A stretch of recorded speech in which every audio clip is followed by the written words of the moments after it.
നിയമസഭയിലെ മൈക്കിനെ കുറിച്ച് പോലും ധാരണയില്ലാതെ സ്വന്തം മുന്നണിയിലെ ഒരു MLA ഉന്നയിച്ച ആവശ്യത്തോട് സതീഷിന് സർക്കാർ അത് പരിശോധിച്ച് തീരുമാനിക്കാമെന്ന പച്ച നുണ പറഞ്ഞിട്ട് ഒരു സെക്കൻഡിനുള്ളിൽ തന്നെ തൊട്ടടുത്തിരിക്കുന്ന കുഞ്ഞാലിക്കുട്ടിയോട് പറയുന്നത് ഒരു കാരണവശാലും കൊടുക്കില്ല എന്ന്.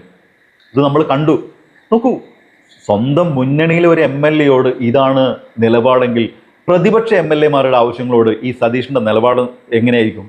സതീഷിന്റെ തനിക്കൊണ അറിയുന്നവർക്ക് ഇതിൽ വലിയ അത്ഭുതം തോന്നിയില്ല. മൈക്ക് ചതിച്ചത് കാരണമാണ് നമ്മളിത് അറിഞ്ഞത്. അത് വിവാദമായപ്പോൾ സതീഷിനെ സംരക്ഷിക്കാൻ അതിനേക്കാൾ വലിയ നുണയുമായിട്ട് ഇസ്ലാമിന്റെ പാർട്ടി എന്ന് സ്വയം പരിചയപ്പെടുത്തുന്ന മുസ്ലിം ലീഗിന്റെ ചാണക്യൻ എന്നറിയപ്പെടുന്ന കുഞ്ഞാലിക്കുട്ടി രംഗത്ത് വന്നു. അത് കണ്ടപ്പോൾ ശരിക്കും ലീഗുകാർ വരെ ഞെട്ടിക്കാണും. ഒരു പെരുന്നുണയനെ സംരക്ഷിക്കാൻ കളിയായാലും പൊളി പറയരുതെന്ന ആപ്തവാക്യം മദ്രസകളിൽ ചെറുപ്രായത്തിൽ കുട്ടികളെ പഠിപ്പിക്കുന്ന ഒരു മതത്തിന്റെ പേരിൽ പ്രവർത്തിക്കുന്ന പാർട്ടിയുടെ നേതാവ് തന്നെ രംഗത്ത് വരുന്നുണ്ടെങ്കിൽ ഇവരുടെയൊക്കെ മതം എന്തിനാണെന്ന് വ്യക്തമല്ലേ? പാവം വിശ്വാസികളെ മതത്തിന്റെ പേര് പറഞ്ഞ് പറ്റിച്ച് അവരുടെ വോട്ട് വാങ്ങി അധികാരത്തിലെത്തിയിട്ട് മതധാർമ്മികത തൊട്ട് തീണ്ടാത്ത പരിപാടിയാണ് ഈ കൂട്ടർ കാണിക്കുന്നത്.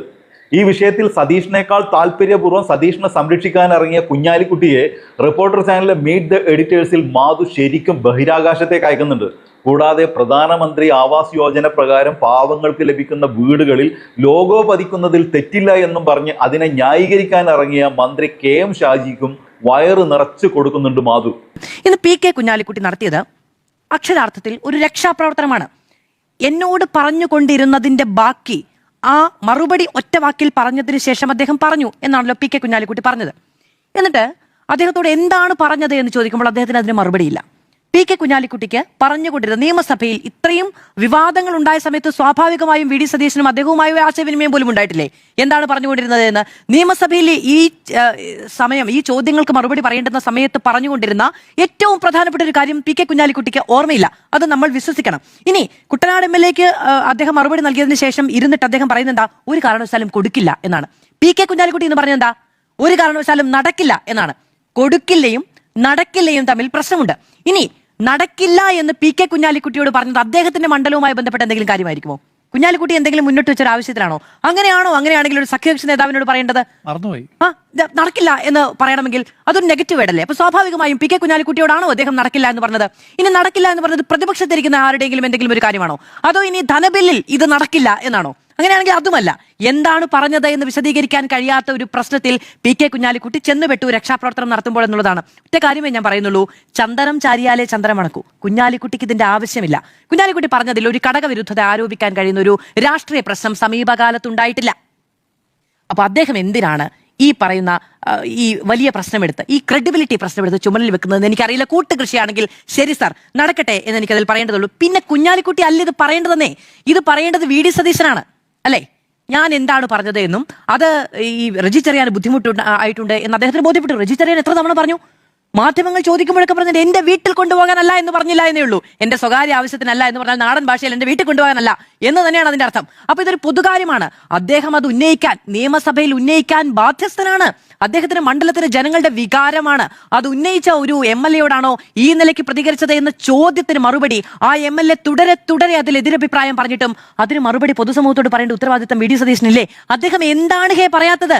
അപ്പൊ അതിനപ്പുറത്തുള്ള എന്ത് പ്രിവിലേജാണ് അദ്ദേഹത്തിനുള്ളത് എന്നുള്ളതാണ് ഈ സംശയകരമായ കാര്യം. എന്തിനാ CPM പലപ്പോഴും അതിനോട് അനുകൂലമായ നിലപാട് സ്വീകരിച്ചിട്ടില്ല എങ്കിൽ പോലും സർക്കാരിനെതിരെയോ പാർട്ടിക്കെതിരെയോ പാർട്ടി നേതാക്കൾക്കെതിരെയോ സംശയകരമായ ആരോപണങ്ങൾ ഉണ്ടാകുമ്പോൾ അത് തിരുത്തണം എന്നുള്ളത് പാർട്ടി നിലപാടാണ്. ഇദ്ദേഹം കൂടുതൽ ലെഫ്റ്റ് ആണെന്നല്ലേ ഇദ്ദേഹം അവകാശപ്പെടുന്നത്. അപ്പൊ ഈ കാര്യം അത് തിരുത്തി പോകുക എന്ന് പറയുന്നത് VD സതീശൻ ചെയ്യേണ്ടതാണ് എന്നാണ് ഞാൻ വിചാരിക്കുന്നത്. അദ്ദേഹത്തിന് പക്ഷെ പഠിച്ചിട്ടേ പറയാൻ കഴിയുള്ളൂ എന്നൊരു പ്രശ്നമുണ്ട്. പ്രത്യേകിച്ചും അദ്ദേഹം പഠനം നടത്തുന്നത് ചൊവ്വാഴ്ച രാത്രികളിലാണ്. ബുധനാഴ്ച ഈ പറയുന്ന ക്യാബിനറ്റ് മീറ്റിംഗിന് ശേഷം അദ്ദേഹം പഠിച്ച കാര്യങ്ങൾ അദ്ദേഹം പറയുകയും ചെയ്യും എന്നുള്ളതാണ്. PK കുഞ്ഞാലിക്കുട്ടി പറയുന്നത് വളരെ കൗതുകരമായിരുന്നു. ലോകത്തെ മുഴുവൻ പറ്റിക്കാം, എന്നെ പറ്റിക്കാൻ പറ്റില്ല. ലോകത്തെ മുഴുവൻ പറ്റിക്കാൻ പറ്റില്ല സാർ. ക്യാമറകൾ കണ്ണു തുറന്നിരിക്കുന്ന സമയത്ത് സഭാ TVയൊക്കെ ിലൂടെയൊക്കെ മുഖ്യമന്ത്രിയുടെ തന്നെ ശബ്ദം പുറത്തു വരുന്ന സമയത്ത് ലോകത്തെ പറ്റിക്കാം, ലോകത്തെ പറ്റിക്കാം എന്ന് പറയുന്ന ഒരു അമിത ആത്മവിശ്വാസമാണ്. അതുകൊണ്ട് അദ്ദേഹം അതിലേക്ക് പോകേണ്ടതില്ല എന്നാണ് ഞാൻ വിചാരിക്കുന്നത്. മറ്റൊരു കാര്യം KM ഷാജിയുമായി ബന്ധപ്പെട്ടാണ്. KM ഷാജിയുടെ നെറ്റ് വർത്ത് ഞാൻ നോക്കുകയായിരുന്നു. ഇനി ഞാനിപ്പോൾ പെട്ടെന്ന് നോക്കിയപ്പോൾ മൈ നേത എന്ന് പറയുന്ന സൈറ്റിലാണ് ഞാനിത് കണ്ടത്. അതുമായി ബന്ധപ്പെട്ട് ഇനി കണക്കിൽ വ്യത്യാസമുണ്ടെങ്കിൽ KM ഷാജിക്ക് എന്നെ തിരുത്താം കേട്ടോ. ഞാൻ അത് ക്ഷമാപൂർവ്വം പിൻവലിക്കുകയും ചെയ്യും. അദ്ദേഹത്തിന്റെ നെറ്റ് വർത്ത് എന്ന് പറയുന്നത് 3,81,93,491. ഇത് വായിക്കുമ്പോൾ പ്രശ്നമാണ്. മാറിപ്പോയിട്ടുണ്ടെങ്കിൽ നിയമസഭയിലെ പോലെ നമ്മളും ആകാശത്തേക്ക് കയറിപ്പോകും. തീയതിയൊക്കെ മാറിപ്പോയല്ലേ. അപ്പോൾ അങ്ങനെ ഒരു പ്രശ്നമുണ്ട്. അതുകൊണ്ട് ഇതാണ് അദ്ദേഹത്തിന്റെ നെറ്റ് വർത്ത് എന്നാണ് പറയപ്പെടുന്നത്. 1 രൂപയുടെ കടമില്ലത്രേ.